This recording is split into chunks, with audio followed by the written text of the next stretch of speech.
No livro O Mito da Natureza Intocada, onde o autor aborda assuntos como as relações simbólicas e do imaginário entre homem e natureza, mitos modernos, áreas de preservação e outros assuntos, o que mais me chamou a atenção foi sobre os mitos bioantropomórficos, neomitos e o mundo natural que irei falar. Primeiramente, o que são mitos bioantropomórficos? São mitos que guiavam as relações entre a natureza e as populações indígenas norte-americanas. Portanto, esses mitos interpretavam a relação dos índios com o mundo natural, pois o mundo, chamado de selvagem pelos brancos, não existia. Os mitos bioantropomórficos não são características somente das populações indígenas, pois existe também nos países do terceiro mundo, entre as populações de caçadores, extrativistas, pescadores e agricultores itinerantes que sobrevivem longe da economia, habitantes das florestas tropicais e outros ecossistemas. Segundo o Dr. Morim, o mito não pode ser interpretado por uma lógica única, mas por uma polilógica. Existem dois princípios que comandam essa polilógica, sendo o primeiro deles o princípio da clareza, pelo vivo, pelo singular, pelo concreto, e o segundo é a semelhança generalizada que elimina tudo que não tem sentido. Ainda falando sobre o mito, para Morim, o universo mitológico aparece como um universo em que as características fundamentais dos seres animados se encontram nas coisas inanimadas, sendo este universo povoado de espíritos, gênios, deuses que estão em todas as coisas ou por trás de todas as coisas. No segundo princípio, o relacionado com a semelhança, existe um subprincípio, em que o homem pode se transformar em fantasma, bruxa ou bruxa, vivendo num universo que é ao mesmo tempo uno e duplo, sendo ele igual e simultaneamente diferente do nosso universo. Os neomitos são como mitos modernos, que, segundo Morim, há uma persistência do pensamento mitológico em regiões rurais e, simultaneamente, uma ressurgência dos mitos no mundo urbano. E que, se de um lado a analogia antropossócio-antropológica está morta na sociedade moderna, suas características estão vivas na experiência afetiva, poesia e na arte. Na ideologia de Morim, o pensamento mitológico evoluiu e se transformou, dando origem aos neomitos, reintroduzindo o vivo, o singular e o concreto, e ao mesmo tempo não reintroduziu os deuses e espíritos. E então as mitologias passadas narrativas se dissipam, mas as ideologias recolhem e alimentam o núcleo do mito. Então surge a pergunta: no mundo em que a civilização urbana-industrial desenvolveu conhecimentos científicos, tecnologias e meios de devastação da natureza, como podemos falar de mitos e neomitos? Pois as relações entre o homem, a natureza e os deuses continuam sendo complexas. Tiller responde essa pergunta com uma simples hipótese.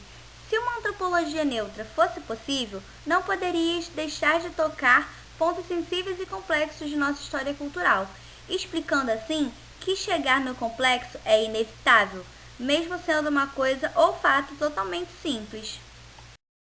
Com um ponto complexo como a ciência, quebra-se a antiga aliança que unia o homem à natureza viva, segundo Monod.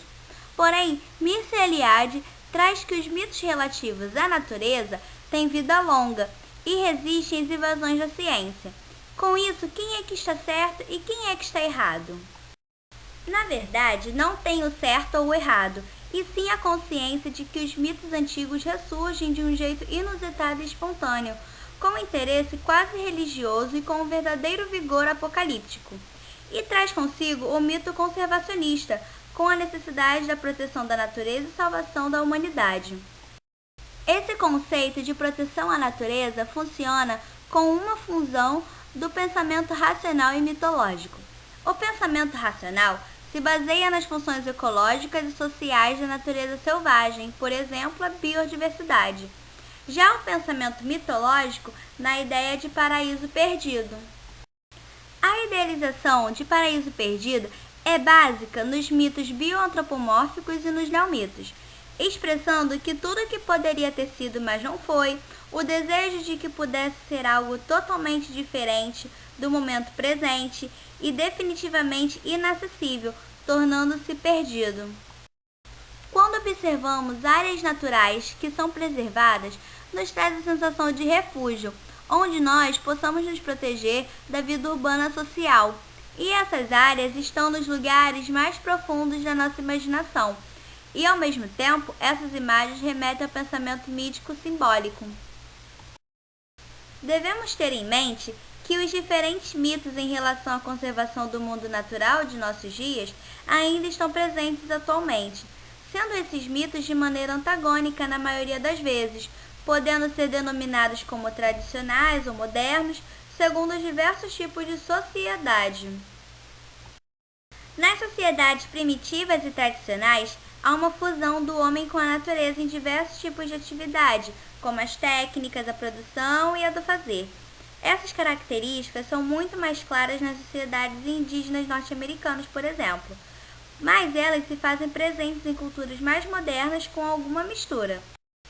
Essas misturas são, por exemplo, elementos indígenas, negros e portugueses, isso sendo responsável por pensamentos míticos como, por exemplo, da cultura cassiara e dos ribeirinhos amazônicos.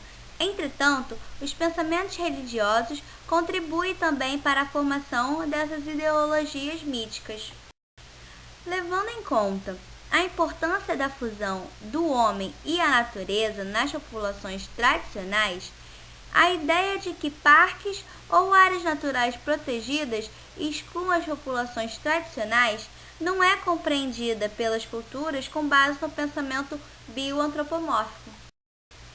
Então, essa exclusão das populações tradicionais nos representa a imposição de um mito moderno, o da natureza intocada e intocável, bem da maneira da sociedade urbana industrial, não é mesmo? Isso tudo em relação aos mitos das sociedades tradicionais.